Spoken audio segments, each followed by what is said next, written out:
తెలంగాణ సాధన కోసం అసలు టీఆర్ఎస్ పంచంలో ఉంటూ ప్రాణత్యాగమైనా చేస్తా అని చెప్పిన నాయకుడు మీరు. అలాంటి నాయకుడు నేడు కాంగ్రెస్ పార్టీలో ఎందుకు చేరాల్సి వచ్చింది? టీఆర్ఎస్ పార్టీ అధికారంలో ఉన్నప్పుడు నామినేట్ పదవుల విషయంలో కావచ్చు, పార్టీ పదవుల విషయంలో కావచ్చు, నాకు సముచిత స్థానం దక్కలేదనే ఒక ఆలోచనతోనే నేను ఈరోజు అధికార పార్టీలో చేరడం జరిగింది. మీకు తీరని అన్యాయం జరిగింది అని మీరు ఆవేదన వ్యక్తం చేస్తున్నారండి. అసలు మీరు తెలంగాణ ఉద్యమంలో ఇలాంటి పోరాటాలు చేశారు? అసలు 2005-06 సంవత్సరంలో విద్యార్థి పరిషత్లో పనిచేయడం జరిగింది. తదనంతరం జరిగినటువంటి సంఘటనలకు అనుగుణంగా అదేంటండి అసలు మీరు అంటే ఒక కేసు 2 కేసు అంటే ఏమో అనుకోవచ్చు, కానీ మీ మీద ఏకంగా దాదాపు 50కి పైగా కేసులు నమోదయ్యాయంటారు. వాస్తవం, నిజమే, అది కూడా జరిగినది. టీఆర్ఎస్ జెండా పట్టుకొని రోడ్డు మీదకి వెళ్ళాలంటే అర్ధరాత్రి ఇంటికి వచ్చి తల్లిదండ్రులను భయం భ్రాంతులకు గురి చేసి అర్ధరాత్రి 1 గంటకు వచ్చి నన్ను తీసుకొని వెళ్ళి పోలీస్ స్టేషన్లో బంధించిన కాలాలు జరిగినాయి. ఈ ఉద్యమ స్ఫూర్తి, ఉద్యమ పోరాటాల నేపథ్యంలోనే మల్లికార్జున్ చదువు అర్ధాంతరంగా ఆగిపోయింది అంటుంటారు. అవును, నేను మధ్యలోనే బంద్ చేశాను అనేది వాస్తవము. వాస్తవానికి నేను పెట్టుకున్న గోలు వేరు, నేను ఎంచుకున్న మార్గం వేరు. 2 రకాలుగా జరిగింది ఇక్కడ. వాస్తవం చెప్పాలంటే నేను కేవలం అధికార పార్టీ ఇచ్చిన ఆఫర్కు ఆకర్షితులై మీరు ఇప్పుడు అధికార పార్టీ పంచన చేరారు అనే విమర్శ ఉందండి. 18 ఏళ్ళు ఉద్యమంలో ఉన్నవాడిని అధికార పార్టీలో ఉన్నప్పుడు నాకు ఎటువంటి అవకాశాలు కల్పించలేదు. నామినేట్ పదవుల విషయం కావచ్చు, మున్సిపల్ ఎలక్షన్ల విషయంలో కావచ్చు. మీ మరదలకు కాంగ్రెస్ పార్టీ టికెట్ ఇచ్చిన నేపథ్యంలోనే మీరు కాంగ్రెస్ కండువా కప్పుకున్నారు అనే ఇంకో విమర్శ కూడా ఉందండి. మా తమ్మునికి నాకు ఎటువంటి సంబంధం లేదు, కానీ నన్ను తమ్మునికి నాకు అనుబంధాలు ఉన్నాయనే ఉద్దేశంతోన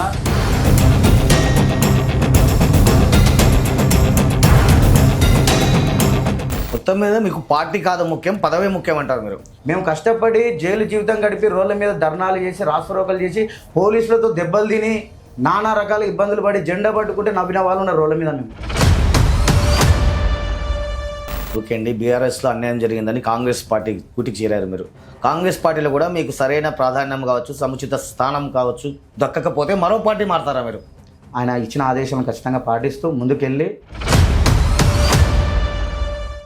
ఆ అవకాశం ఇస్తారని నేను ఖచ్చితంగా ఆశిస్తున్నాను. నమస్తే, వెల్కమ్ టు సుమన్ టీవీ. నేను మీ నందకిషోర్. ఆయన ప్రజా నాయకుడు, తెలంగాణ మలిదశ ఉద్యమంలో అలుపెరగని పోరాటం చేసిన యువ నాయకుడు ఆయన. అలాంటి నాయకుడు తనకు తీరని అన్యాయం జరిగిందని, తనకు నమ్ముకున్న పార్టీ తన నట్టేట ముంచిందని ఆవేదనతో నేడు అధికార పార్టీ పంచన చేరాడు. ఆయన మరెవరో కాదు, ఐజో పట్టణానికి చెందిన కాంగ్రెస్ నాయకుడు మల్లికార్జున్. ప్రస్తుతం ఆయన మనతో ఉన్నారు, తనతో మాట్లాడే ప్రయత్నం చేద్దాం. నమస్తే అండి మల్లికార్జున్ గారు. నమస్కారం. ఎలా ఉన్నారండి? దాదాపుగా 18 ఏళ్ల పాటు టీఆర్ఎస్ బీఆర్ఎస్ పార్టీలతో మీరు అంటగాగారు. అలాంటివి అంటే ఒక దశలో నేను తెలంగాణ సాధన కోసం అసలు టీఆర్ఎస్ పంచంలో ఉంటూ అవసరమైతే ప్రాణత్యాగమైనా చేస్తా అని చెప్పిన నాయకుడు మీరు. అలాంటి నాయకుడు నేడు కాంగ్రెస్ పార్టీలో ఎందుకు చేరాల్సి వచ్చింది? అధికారంలో ఉన్నప్పుడు, టీఆర్ఎస్ పార్టీ అధికారంలో ఉన్నప్పుడు నామినేట్ పదవుల విషయంలో కావచ్చు, పార్టీ పదవుల విషయంలో కావచ్చు, నాకు సముచిత స్థానం దక్కలేదనే ఒక ఆలోచనతోనే నేను ఈరోజు అధికార పార్టీలో చేరడం జరిగింది. ఇక్కడ నాకు సరైన సముచిత స్థానం కల్పిస్తామని చెప్పి మన ఏఐసిసి కార్యదర్శి, మాజీ అలంపూర్ శాసనసభ్యులైనటువంటి సంపాదన గారి ఆదేశానుసారం నేను కాంగ్రెస్ పార్టీలో చేరడం జరిగింది. మీకు తీరని అన్యాయం జరిగింది అని మీరు ఆవేదన వ్యక్తం చేస్తున్నారండి. అసలు మీరు తెలంగాణ ఉద్యమంలో ఇలాంటి పోరాటాలు చేశారు? అసలు నేను మొదటగా విద్యార్థి పరిషత్ నాయకుడిని, ఏబీవీపీ. నా మూలం వచ్చేసి ఏబీవీపీ. 2005-06 సంవత్సరంలో విద్యార్థి పరిషత్లో పనిచేయడం జరిగింది. తదనంతరం జరిగినటువంటి సంఘటనలకు అనుగుణంగా పలు సామాజిక సేవా కార్యక్రమాలతో పాటు విద్యార్థులకు స్వామి వివేకానంద యూత్ ఆర్గనైజేషన్ పేరుతో విద్యార్థి పురస్కార అవార్డు ఏర్పాటు చేయడము, ఇక్కడ ఉన్నటువంటి 10వ తరగతి ఇంటర్మీడియట్ విద్యార్థులకు చైతన్యం తీసుకురావడంలో భాగంగా మేము పలు సామాజిక సేవా కార్యక్రమాలతో పాటు 2009లో తెలంగాణ ఉద్యమం మొదలైంది, మలిదశ ఉద్యమం. అప్పుడు టీఆర్ఎస్ పార్టీ అధినేత వ్యవస్థాపకాధ్యక్షుడైనటువంటి కేసీఆర్ గారి మాటలకు ఆకర్షితుడై పాలమూరు జిల్లా కేంద్రంలో ఎంవీఎస్ డిగ్రీ కాలేజీలో నేను అక్కడ డిగ్రీ చదివేవాడిని. ఆ రోజు నేను 5,000 మంది విద్యార్థి నాయకులతో సమక్షంలో నేను అక్కడ చేయడం జరిగింది. ఆ తర్వాత కంటిన్యూగా కార్యక్రమాలు చేస్తూ ఉద్యమం ఎంత ఉప్పెత్తున పొంగిన నడిగడ్డ ప్రాంతంలో వెనుకడుగుంది, రాయలసీమ ప్రభావం ఎక్కువ ఉంది మన పైన. అక్కడ కార్యక్రమాలు చేయాలి, ఉద్యమాలు చేస్తే అక్కడ ఉన్నటువంటి ప్రజలను విద్యార్థులను చైతన్యం చేసి ఆ, ఎంతో ముందుకు తీసుకెళ్ళి కార్యక్రమాలు ముందు చేసి ఉత్తేజపరచాలని ఒక సంకల్పంతో నేను ఇక్కడ విద్యార్థి పరిషత్ నుంచి టీఆర్ఎస్ విద్యార్థి భాగం జిల్లా కోఆర్డినేటర్గా ఉండి ఎన్నో కార్యక్రమాలు చేస్తూ ముందుకెళ్ళడం జరిగింది. అయితే 2009 సంవత్సరంలో డిసెంబర్ 24 అనుకుంటా ఆ రోజు రోజువారీ మాదిరి అనే ఉస్మానియా యూనివర్సిటీ కేంద్రంగా నాగం జగన్నాథ్ రెడ్డి పైన భౌతిక దాడి జరిగితే రాష్ట్ర బంద్కు ప్రకటించడం జరిగింది. ఆ సందర్భంలో మేము స్థానికంగా ధర్నాలు రాస్తారోక చేసి నేను ఇంటికి వెళ్ళడం జరిగింది. ఆ సందర్భంలో ఏం జరిగింది, ఐజా పట్టణంలో ఉన్నటువంటి సివిల్ సప్లై గోదాము తహసీల్దార్ కార్యాలయాన్ని కొంతమంది గుర్తు తెలియని దుండగులు అంటిపెట్టారు. దాన్ని ఆసరిగా చేసుకొని నా పైన పబ్లిక్ డ్యామేజ్ పీపీ యాక్ట్ కింద పీడీపీపీ యాక్ట్ కింద నన్ను అరెస్ట్ చేసి 56 రోజులు జైల్లో పెట్టడం జరిగింది. అయినా నేను జైలు జీవితం గడిపిన తర్వాత బయటకు వచ్చిన తర్వాత 2010 ఫిబ్రవరిలో బయటకు వచ్చిన తర్వాత ఈ ఉద్యమం ఇంతటితో ఆగిపోకూడదు, నాతోనే ముయ్యకూడదు, నాలాంటి వాళ్ళ విద్యార్థుల భవిష్యత్తు బాగుండాలనే ఒక దృఢ సంకల్పంతో ముందుకొచ్చి మరింత ముందుకి కార్యక్రమాలను తీసుకుపోయి విద్యార్థుల చేతికి ప్రజల చేతికి చైతన్యం చేసి టీఆర్ఎస్ జెండాను పూర్తి స్థాయిలో గ్రామ స్థాయిలో నా వంతు ప్రయత్నంగా నాతో పనిచేసినటువంటి విద్యార్థి నాయకులు చాలామంది ఉన్నారు. ఉమ్మడి పాలమూరు జిల్లాలో ఇప్పటికీ నాతో పనిచేసినటువంటి విద్యార్థి నాయకులంతా కూడా గత 10 ఏళ్ల పీఆర్ఎస్ పాలనలో అణిగి ఎక్కడికెక్కడ ఏం చేయాలనో తోచక రోడ్ల మీద తిరిగే పరిస్థితి ఏర్పడింది ఉమ్మడి పాలమూరు జిల్లా మొత్తంలో. మహబూబ్నగర్లో సుదీప్ రెడ్డి లాంటి వాళ్ళు, శివ లాంటి వాళ్ళు, వనపర్తిలో విశ్వవర్ధన్ గౌడ్ లాంటి వాళ్ళు, గిరి లాంటి వాళ్ళు, యాదగిరి లాంటి వాళ్ళు, వంశీ, సాయి, సత్యం, ఇలా చాలామంది విద్యార్థి నాయకులు అక్కడ వనపర్తిలో ఉన్నారు. నాగర్కర్ణంలో హరి, విష్ణు, మరికొంతమంది మిత్రులు ఉన్నారు. అచ్చంపేటలో శివ ఉన్నాడు, గద్వాల్లో మౌనీష్ ఉన్నాడు, ఐజలో నేనున్నాను, అలంపూర్లో గోవర్ధన్ ఉన్నాడు. ఇలా ఉమ్మడి పాలమూరు జిల్లాలో మేము విద్యార్థి విభాగం తరపున ఏ కార్యక్రమాలు చేసినా ఉమ్మడి జిల్లాలో ఉన్నటువంటి 14 నియోజకవర్గాల్లో 64 మండలాల కేంద్రంలో ఒక్కరోజు ప్రకటిస్తే ఉమ్మడి జిల్లా వ్యాప్తంగా కార్యక్రమాలు చేసేవాళ్ళం అప్పుడు ఉన్నటువంటి పరిస్థితి. కానీ ఇప్పుడు ఎక్కడికెక్కడ ప్రభుత్వం ఏర్పడి 10 ఏళ్ళు అవుతున్నా ప్రతిపక్షంలో ఉన్నప్పుడు కూడా ఈ టీఆర్ఎస్ ప్రభుత్వం అనేది ఉద్యమకారులకు ఎటువంటి సముచిత స్థానాన్ని కల్పించడం లేదనేది ఉద్దేశంతోనే ఈరోజు నేను అధికార పార్టీలో రావడం జరిగింది తప్ప వేరే ఆలోచన లేదు. అదేంటండి అసలు మీరు అంటే ఒక కేసు 2 కేసు అంటే ఏమో అనుకోవచ్చు, కానీ మీ మీద ఏకంగా దాదాపు 50కి పైగా కేసులు నమోదయ్యాయంటారు. వాస్తవం, నిజమే, అది కూడా జరిగినది. అయితే అప్పుడున్నటువంటి పాలన ఏ విధంగా ఉందంటే రజాకారుల పాలన కన్నా దారుణమైన పరిస్థితిలో ఉంది. రోడ్డు మీద టీఆర్ఎస్ జెండా పట్టుకొని రోడ్డు మీదకి వెళ్ళాలంటే చుట్టూ పోలీస్ వ్యవస్థ ఉండి అర్ధరాత్రి ఇంటికి వచ్చి పోలీసులు 14 మంది పోలీసులు 2009 ఉద్యమంలో 14 మంది ఇంటి దగ్గరకు వచ్చి మా తల్లిదండ్రులను భయం భ్రాంతులకు గురి చేసి అర్ధరాత్రి 1 గంటకు వచ్చి నన్ను తీసుకొని వెళ్ళి పోలీస్ స్టేషన్లో బంధించిన కాలాలు జరిగినాయి. అంతేకాకుండా ఉద్యమ సమయంలో ఎప్పుడైతే నన్ను జైలు పంపించాలని పెట్టుకున్నారో సంకల్పంలో 4 పోలీస్ స్టేషన్లు తిప్పారు. నన్ను 4 పోలీస్ స్టేషన్లు తిప్పి లాస్ట్కి ఒక చోట ఏర్పాటు చేసి అర్ధరాత్రి పూట జ్యుడిషియల్ కోర్టులో సబ్మిట్ చేసి జడ్జి ముందర ప్రొసీడ్ చేసి దాని తర్వాత జైలుకి తీసుకెళ్ళడం జరిగింది. మా అమ్మగారికి ఎంత ఘోరం అంటే జాతి విద్రోహం కింద అరెస్ట్ చేస్తే ఏ విధంగా ఉంటుందో అంతకన్నా ఘోరంగా నన్ను రాజద్రోహం చేసినట్టు నా మీద అంత కుట్రలు పడి ఇది చేసినారు. అయినా కానీ అన్నిటికీ తట్టుకొని ఇప్పటివరకు నేను నిలబడడం జరిగింది. భవిష్యత్తులో నాకు మంచి అవకాశాలు కాంగ్రెస్ పార్టీ రేవంత్ అన్న మీద నమ్మకంతో సంపత్ అన్న సూచన మేరకు మంచి అవకాశాలు దక్కుతాయనే సంకల్పంతో నేను రావడం. ఇప్పుడు ఆ కేసులన్నీ కొట్టేశారా, ఇంకా ఉన్నాయా? అన్ని కేసులు కొట్టేశారు. 2019 తర్వాత అన్ని కేసులు క్లోజ్ అయ్యాయి. దాన్ని కూడా సహకరించిన వాళ్ళు ప్రతి ఒక్కరు ఉన్నారు. వారికి కూడా ప్రత్యేకమైన ధన్యవాదాలు తెలియజేస్తున్నాను. ఇప్పుడు ఇన్ని కేసులు ఈ పోలీసులతో నిత్యం ఘర్షణ వాతావరణం, మీ కుటుంబంలో అశాంతి, మీ కుటుంబ సభ్యులు ఏమనలేదండి మిమ్మల్ని? అసలు నీకెందుకు వచ్చింది ఈ ఉద్యమం అని? చాలాసార్లు రోడ్ల మీద ధర్నా కూర్చున్నప్పుడు కూడా మా తల్లిదండ్రులు, అమ్మ గ్రామ పంచాయతీలో మున్సిపల్ స్వీపర్గా పనిచేస్తుంది ఇప్పటికీ.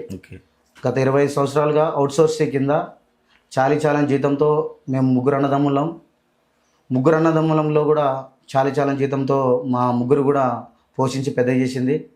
నాకు ఈ రకంగా ఉద్యమ పోరాటాలు రావడానికి సహకరించినటువంటి చాలామంది గురువులు ఉన్నారు. నన్ను ఈ రకంగా చైతన్యం పరిచిన వాళ్ళు కూడా చాలామంది ఉన్నారు. ఎందుకో ఈ రకంగా మారినానని చెప్పి చాలాసార్లు నేను ఒక్కనే బాధపడినా. సమాజంలో ఎంతోమంది ఉన్నారు కదా, నేను ఈ రకంగా కావడానికి కారణం ఏంది కూడా చాలా బాధపడినా. మీరు చిన్నప్పటి నుంచి బాగా చదివేవారండి అసలు? మొదటి నుంచి కూడా నేను 7th వరకు గద్వాల్లో నేతాజీ విద్యామందిర్లో చదివాను. ఐజాలో ఉన్నటువంటి పిఎస్ఆర్ఎం స్కూల్లో చదివాను, పొదల సుదర్శన్ రెడ్డి మెమోరియల్ స్కూల్లో. అదేవిధంగా 8th to 10th ప్రభుత్వ పాఠశాలలో చదివాను. ఇంటర్మీడియట్ మానవపాటులో చదివాను గవర్నమెంట్ జూనియర్ కాలేజీలో. దాని తర్వాత డిగ్రీకి వెళ్ళిన తర్వాతనే విప్లవం ఎక్కువై అక్కడ ఉన్నటువంటి కాలేజీలో జరిగినటువంటి కొన్ని సంఘటనలను, కొన్ని వ్యవహారాలు జరిగే దానిలో ఆకర్షితులై అక్కడ వెళ్ళిపోయాను. ఆ రకంగా ఎంవిఎస్ కాలేజీలో జరిగిన సంఘటన. ఈ ఉద్యమ స్ఫూర్తి, ఉద్యమ పోరాటాల నేపథ్యంలోనే మల్లికార్జున్ చదువు అర్ధాంతరంగా ఆగిపోయింది అంటుంటారు. అవును, నేను మధ్యలోనే బంద్ చేశాను అనేది వాస్తవము. వాస్తవానికి నేను పెట్టుకున్న గోలు వేరు, నేను ఎంచుకున్న మార్గం వేరు, రెండు రకాలుగా జరిగింది ఇక్కడ. వాస్తవం చెప్పాలంటే నేను ఒక ఎంప్లాయ్మెంట్ రోడ్లో వెళ్ళిపోవాలనే ఉద్దేశంతో నేను చదువుకోవడం కూడా ఇంట్లో తల్లిదండ్రుల పరిస్థితి, మున్సిపల్ స్వీపర్ అంటే మీకు తెలుసు ఏ రకంగా పనిచేస్తుంటారో, కాలువలు ఎత్తేయడము, రోడ్ల మీద సీసీ రోడ్ల మీద దుమ్ము ధూళి కూడా. అటువంటి పరిస్థితి నా కుటుంబాన్ని సేవ్ చేసి ఒక ఉన్నత స్థాయిలో ఒక ఉద్యోగం రూట్లో పోతే బాగుంటుందని ఆలోచన చేశాను. కానీ నన్ను ఈ రూట్లోకి విప్లవ మార్గాలకి తీసుకుపోయి ప్రజలకు దగ్గరికి ఇస్తారని నేను అనుకోలేదు. కేవలం అధికార పార్టీ ఇచ్చిన ఆఫర్కు ఆకర్షితులై మీరు ఇప్పుడు అధికార పార్టీ పంచన చేరారు అని ఒక విమర్శ ఉందండి. నేను అటువంటి విమర్శన అంతా కూడా అనుకునేదంతా కూడా రాంగ్ అండి. ఎందుకంటే 18 ఏళ్ళు ఉద్యమంలో ఉన్నవాడిని అధికార పార్టీలో ఉన్నప్పుడు నాకు ఎటువంటి అవకాశాలు కల్పించలేదు. నామినేట్ పదవుల విషయం కావచ్చు, మున్సిపల్ ఎలక్షన్ల విషయంలో కావచ్చు, 2 సార్లు మున్సిపల్ ఎలక్షన్లు వచ్చాయి. ఏ రోజు కూడా నేను వారు ఏ రకంగా అయితే పార్టీ సిద్ధాంతాలకు, కేసీఆర్ గారి ఆలోచనకు తగ్గట్టు తప్ప పనిచేసినాను తప్ప నేను ఏ రకం కూడా ఎప్పుడు ఎవరిని విమర్శించింది కూడా లేదు. కానీ ఈరోజు ఈ రకంగా మాట్లాడుతున్నట్టే నాకేం తెలియదు. ఎందుకంటే పార్టీ అధికారంలో ఉంది, నాకు అవకాశం కల్పిస్తున్నారనే ఉద్దేశంతోనే తప్ప నేను వ్యక్తిగతంగా అయితే నేనేం తీసుకోలేదు. నాతో పాటు పనిచేసిన వాళ్ళు చాలామంది నష్టపోయారు. అటువంటిది భవిష్యత్తులో జరగకుండా ఉండకూడదనే నేను కాంగ్రెస్ పార్టీలో చేరిన తప్ప వేరే ఏం లేదు. బీఆర్ఎస్లో మీకు తీరని అన్యాయం జరిగిందని మీరు చెప్తున్నారు. మరి ఈ విషయాన్ని మీరు అధిష్టానం దృష్టికి తీసుకెళ్లారు? అసలు అధిష్టానం అనేది చెప్పుకోవడానికి మాత్రమే ఉంటుందని నేను అనుకుంటున్నాను. అలాంటి సామాన్య కార్యకర్తలకు అధిష్టానం అనేది లేదు. ఉన్నా అది ఎవరికి చేరాలో వారికి మాత్రమే చేరుతుంది. స్థానికంగా ఉన్నటువంటి కొంతమంది కుట్రదారులు, పెట్టుబడిదారుల వల్ల ఈ పార్టీ వ్యవస్థ అనేది చాలా రకాలుగా దెబ్బతినింది. బీఆర్ఎస్ పార్టీలో పెట్టుబడిదారులు, కుట్రదారులు ఎక్కువైపోయారు. ఉద్యమకారులకు ఎటువంటి స్థానం లేదనడానికి నాలాంటి వాళ్ళే చాలామంది ఉన్నారని చెప్పాను కదా ఇందాక, ఉమ్మడి మహబూబ్నగర్ జిల్లాలోనే. అటువంటి వాళ్ళు చాలామంది చాలా రకాలుగా బాధలు పడుతున్నారు. వారికి ఎటువంటి న్యాయం జరిగింది లేదు, జరగలేదు కూడా. మీ మరదలకు కాంగ్రెస్ పార్టీ టికెట్ ఇచ్చిన నేపథ్యంలోనే మీరు కాంగ్రెస్ కండువా కప్పుకున్నారు అని ఒక ఇంకో విమర్శ కూడా ఉందండి. అయితే నేను ఈరోజు చేరాను అంటే నేడు జరిగాను. వారు గత నెల రోజుల కిందట నుంచే వాళ్ళు ఆల్రెడీ కాంగ్రెస్ పార్టీలో ఉన్నారు. వారి వ్యక్తిగతం వేరు, వారి కుటుంబ నేపథ్యం వేరు, వాళ్ళ వ్యవస్థ వేరు. మా తమ్మునికి నాకు ఎటువంటి సంబంధం లేదు. కానీ నన్ను తమ్మునికి నాకు అనుబంధాలు ఉన్నాయనే ఉద్దేశంతోన ముడగట్టారు, తప్పు లేదు. కానీ తమ్ముడు ఒక ఎంప్లాయీ, ఆయన వ్యవస్థ వేరు, ఆయన కథ వేరు. ఆయన కుటుంబ నేపథ్యం వేరు, నా కుటుంబ నేపథ్యం వేరు. నా కుటుంబ నేపథ్యం, నా ఇబ్బందులు, నా కథలు నాకున్నాయి. అటువంటిది ఏం లేదు. వారి దారి వారి, నా దారి నాది. గతంలో మీరు చెప్పారు దాదాపు 5,000 మంది విద్యార్థులతో ర్యాలీ నిర్వహించారు. ఈరోజు కూడా దాదాపుగా 300-400 మంది ర్యాలీలో పాల్గొన్నారు మీరు కాంగ్రెస్ పార్టీలో చేరే క్రమంలో. అసలు ఎందుకంటే మీకు ఇంత ఆదరాభిమానాలు ఉన్నాయి ప్రజల్లో? నేను సోషల్ వర్కర్గా, ఒక స్వామి వివేకానంద యూత్ ఆర్గనైజేషన్ అధ్యక్షుడిగా, ఐజే క్రికెట్ అసోసియేషన్ జనరల్ సెక్రటరీగా, విద్యార్థి భాగంలో జిల్లా కోఆర్డినేటర్గా, ఇటు అన్ని రకాలుగా అన్ని సేవా కార్యక్రమాల్లో ముందుండి ఎటువంటి ఆశించకుండా సేవే ఒక దృక్పథం తప్ప వేరే ఆలోచన చేయకుండా పనిచేసేవాడిని నేను. ఎవరిని కూడా ఎప్పుడు కూడా ₹1 చేయి చాచి అడిగింది లేదు. నేను ఏ రోజు కూడా నా వ్యక్తిగత అవసరాలకు నేను ఉపయోగించుకుంది లేదు. ఎవరికైతే నేను సేవ చేయాలనుకుంటానో వారికి నమ్మకంగా పనిచేస్తూ వారిని ఏ స్థాయిలో తీసుకురావాలో ఆ స్థాయిలో తీసుకొచ్చినటువంటి వ్యక్తిని నేను. ఎవరిని కూడా నేను మోసం చేయలేదు. కానీ వారు కొంతమంది చేసిన కుట్రదారుల వల్ల నేను నమ్ముకున్న వాళ్ళే నన్ను ఇలా ఇబ్బంది పెట్టివ్వడం జరిగింది తప్ప వేరేం లేదు. నేను నా మనస్ఫూర్తిగానే నేను కాంగ్రెస్ పార్టీలో చేరడం జరిగింది. ఏఐసిసి మెంబర్ సంపత్ గారు మీకు ఎలాంటి హామీ ఇచ్చారండి? పార్టీలో చెప్పాను కదండి, నాకు సముచిత స్థానం కల్పిస్తానని చెప్పారు కాబట్టి నేను భరోసాతోనే నేను రావడం జరిగింది. సముచిత స్థానం అంటే మీరేం ఎక్స్పెక్ట్ చేస్తున్నారు? అసలు వచ్చే అవకాశాలు ఏమైనా, భవిష్యత్తులో వచ్చే అవకాశాలు ఏమైనా ఉంటే అందరితో పాటు నాకు అవకాశం కల్పిస్తానని చెప్పారు. 18 ఏళ్ల పాటు పార్టీ జెండా మోసిన మీకు అన్యాయం జరిగిందనే ఒక కారణంతో మరో పార్టీలో చేరారు. ఇది సమంజసమే అంటారా? నాకైతే న్యాయమే అనిపిస్తుంది. నాలాంటి ఉద్యమకారులు ఎవరున్నా బీఆర్ఎస్ పార్టీ నుంచి బయటకు వచ్చి సొంతంగా వారి పని వాళ్ళు చేసుకుంటే బాగుంటుందని చెప్పి ఈ సుమన్ టీవీ ద్వారా నేను వేడుకుంటున్నాను. ఎందుకంటే ఉద్యమకారుల పరిస్థితి ఎంత ఘోరంగా ఉందంటే రాష్ట్రంలో ఏ జిల్లాలో తీసుకున్నా, ఏ ప్రాంతంలో తీసుకున్నా ఉద్యమకారులను అధికారం 10 సంవత్సరాలు ఉంటే ఏ రోజు కూడా ఉద్యమకారులకు సంబంధించినటువంటి వ్యవస్థను ఒక్కసారి వారి సమస్యలను పరిష్కరిద్దామని చెప్పి ఎవ్వరు కూడా మాట్లాడిన దాఖలు లేవు. వారు ఏ రకంగా ఉన్నారు, వాళ్ళు జైలు జీవితం గడిపొచ్చారు కదా, కేసులలో ఇరుక్కున్నారు కదా, వాళ్ళ కుటుంబ నేపథ్యం ఏ రకంగా ఉంది, వాళ్ళ భవిష్యత్తు ఏ రకంగా ఉంది, వాళ్ళని ఏ రకంగా మనం బయటికి తీసుకొచ్చి ఒక నాయకుడిగా పరిచయం చేద్దాం, ఒక నామినేట్ పదవులు ఇచ్చి వాళ్ళని ఒక స్థాయిలో తీసుకొద్దాం, పార్టీని కాపాడుకుందాం అనే ఆలోచన చేయలేదు ఎవరు కూడా. అలా చేయడానికి కూడా ఆస్కారం చూపించలేదు. ఎవరైతే పెట్టుబడిదారులు ఉంటారో వాళ్ళని తీసుకొచ్చి పదవులు గడిపేయడం, అటువంటి పదవులను ఉపయోగించుకొని ఆ అవసరాలు తీర్చుకున్న తర్వాత బయటికి వెళ్ళిపోవడం చేసినారు తప్ప ఈ మాలాంటి ఉద్యమకారులకు న్యాయం అయితే చాలామందికి జరగలేదు. జిల్లాలో ఉన్నటువంటి నాయకులకు, జిల్లాలో ఉన్నటువంటి తెలంగాణ రాష్ట్రంలో 32 జిల్లాల్లో ఎక్కడో జిల్లా కేంద్రాల్లో ఉన్నటువంటి నాయకులకు ఎక్కడ కూడా సముచిత స్థానం దక్కలేనేది బల్ల బుద్ధి చెప్తాను నేను. మొత్తం మీద మీకు పార్టీ కాదు ముఖ్యం, పదవే ముఖ్యం అంటారు మీరు. పదవని నేను అనలేదు.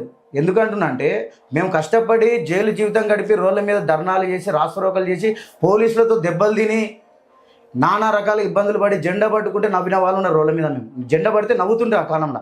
ఆనాడు 18 ఏళ్ళ కింద జెండా పడితే నవ్వుతుండే. మేము చేసిన కష్టానికి ప్రతిఫలము ఆశించాలనేది ప్రతి మనిషికి ఉంటుంది కదా. ఆ ఆశ నేను అడిగాను. అంటే నేను నామినేట్ పోస్ట్ కావాలని నేను అడగలేదు, నాకు ఉన్నత స్థానం కల్పించాలని నేను అడగలేదు. నేను ఏ రకంగా పార్టీకి కష్టపడానో పార్టీ నాయకులకు తెలుసు, పార్టీ పెద్దలకు తెలుసు, అన్ని రకాలుగా తెలుసు ఏ విధంగా. నేను పార్టీని అయితే ఎక్కడ కూడా నష్టం చేకూర్చే ప్రయత్నం ఎప్పుడు కూడా నేను ఈ రోజు వరకు కూడా నేను చేయలేదు. ఓకే అండి, సామాజిక పరంగా కావచ్చు, లేకుంటే మీరు చేస్తున్న సోషల్ సర్వీస్ నుంచి కావచ్చు, మీకైతే ఒక బలమైన ఓట్ బ్యాంక్ అయితే ఐజలో ఉంది. త్వరలో ఇప్పుడు మున్సిపల్ ఎలక్షన్ జరగబోతున్నాయి. ఈ నేపథ్యంలో కాంగ్రెస్ పార్టీలో చేరిన మీరు ఈ కాంగ్రెస్ పార్టీ కోసం పనిచేస్తారా? ఖచ్చితంగా పనిచేస్తాను. ఎందుకంటే నాకు అవకాశం ఇచ్చినటువంటి ఏఐసిసి కార్యదర్శి సంపదన్న గారి సూచన మేరకు, ఆయన ఎక్కడ పనిచేయమంటే ఆయన సూచన మేరకు, ఆయన ఆదేశాల అనుసారం ఖచ్చితంగా కాన్ఫరెన్స్లో ఎక్కడ గెలుపు దిశగా ప్రయత్నం చేయమంటే ఆ గెలుపు దిశగా నాకు ఈరోజు ఐజాలో అవకాశం ఇచ్చారు. ఇక్కడ కొన్ని వార్డులు అప్పచెప్పారు. ఆ వార్డులో నేను పూర్తి స్థాయిలో పదవిని దక్కే విధంగా, కౌన్సిలర్ పదవిని గెలిపించే విధంగా నా వంతు ప్రయత్నంగా నేను చేయడానికి ఛాయాశక్తిలో కష్టపడి పనిచేస్తాను. ఓకే, ప్రెసెంట్ యూత్కి మీరు ఇచ్చే మెసేజ్ ఏంటండి? డబ్బుకు మందుకు లొంగకుండా స్వేచ్ఛగా గత 10 ఏళ్ల పరిపాలనలో జరిగినటువంటి తప్పులను సరిచేసుకోవడం కొరకు కాంగ్రెస్ పార్టీ అధికారంలో ఉన్నది. ఒక్కసారి అవకాశం కల్పించండి. సరైన మార్గంలో నడిచి సరైన వ్యక్తిని ఎంచుకొని భవిష్యత్ తరాలకు మనం ఏంటనేది, ఐజా అంటే ఏందనేది చూపించాలనేది ఒక నా దృఢ సంకల్పం. తెలంగాణలో కాంగ్రెస్ పార్టీ అధికారంలోకి వచ్చి దాదాపుగా 2 ఏళ్ల కాలం పూర్తవుతుంది. ఈ 2 ఏళ్ల కాలంలో ఇచ్చిన హామీలు ఏవి కాంగ్రెస్ పార్టీ అమలు చేయట్లేదు అనే ఒక విమర్శ ఉంది. దీనిపై మీరేమంటారండి? మీరు చెప్పేదానికి నేను ఏకీభవించానన్న. ఎందుకంటే మనం చూస్తున్నాం గత 10 ఏళ్ళ బీఆర్ఎస్ ఉచిత బస్సు తప్ప రేషన్ కార్డులు ఇచ్చింది కదన్న. ఉచిత బస్సు ఇచ్చారు, అక్కడ ఆర్టీసీ ఛార్జీలు పెంచారు. రేషన్ కార్డులు ఎన్ని వచ్చాయి చూశారు కదన్న.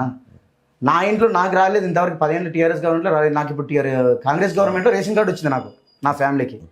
నాలాంటి వారికి తెలంగాణలో ఎన్ని లక్షల కుటుంబాలు ఎంత బాధపడుతున్నాయి. గత 10 ఏళ్ళ నుంచి ఎటువంటి కొత్త రేషన్ కార్డులు ఇచ్చారు. మహాలక్ష్మి పథకం అంటావు, బస్సు సౌకర్యం ఎంతమందికి మహిళలకు ఉపాధి కల్పిస్తుంది.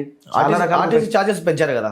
ఆర్టీసీ ఛార్జెస్ అంటే అక్కడ ఉన్న వ్యవస్థను మనం అనేక రాదు. ఏ ప్రభుత్వం ఉన్నా పెంచుతుంది. అది టీఆర్ఎస్ అయినా, కాంగ్రెస్ అయినా, బీజేపీ అయినా, ఇంకో ప్రభుత్వం అయినా బడ్జెట్ తగ్గట్టు మార్పులు అనేవి జరుగుతాయి. ఖచ్చితంగా పెంచుతుంది. ఎందుకంటే వ్యవస్థ నడపాలన్నప్పుడు ఖచ్చితంగా చేయాల్సిందే కదా. ఓకే అండి, బీఆర్ఎస్లో అన్యాయం జరిగిందని కాంగ్రెస్ పార్టీ కూటికి చేరారు మీరు. కాంగ్రెస్ పార్టీలో కూడా మీకు సరైన ప్రాధాన్యం కావచ్చు, సముచిత స్థానం కావచ్చు దక్కకపోతే మరో పార్టీ మారతారా మీరు? మారనండి. నమ్మకం ఉంది నాకు. సంపదన్న మీద నమ్మకం ఉంది. ఆ నమ్మకాన్ని ఆయన ఇచ్చిన ఆదేశాలను ఖచ్చితంగా పాటిస్తూ ముందుకెళ్ళి ఆయన సూచన మేరకు పనిచేస్తా. ఖచ్చితంగా నాకు అవకాశం కల్పిస్తారని నేను అనుకుంటున్నా. ఎందుకంటే ఆ భరోసా ఉంది. ఆ అవకాశం ఇస్తారని నేను ఖచ్చితంగా ఆశిస్తున్నాను. చివరిగా ఒక్క ప్రశ్న అండి, మీ జీవితాశయం ఏంటండి? అసలు ప్రజలకు సేవ చేయాలనే ఒక దృఢ సంకల్పమే నా ఆశయం. ఓకే మల్లికార్జున గారు, చాలా చక్కటి విషయాలు చెప్పారు. Thank you very much. Thank you అన్నగారు. ఈ సుమన్ టీవీ వారికి నా ఐజా పట్టణ ప్రజల తరపున, ఉమ్మడి మహబూబ్నగర్ జిల్లా ప్రజల తరపున ప్రత్యేకమైన ధన్యవాదాలు. ఓకే వ్యూయర్స్, మరో వీడియోలో మరో గెస్ట్తో మళ్ళీ కలుద్దాం. Till then good by.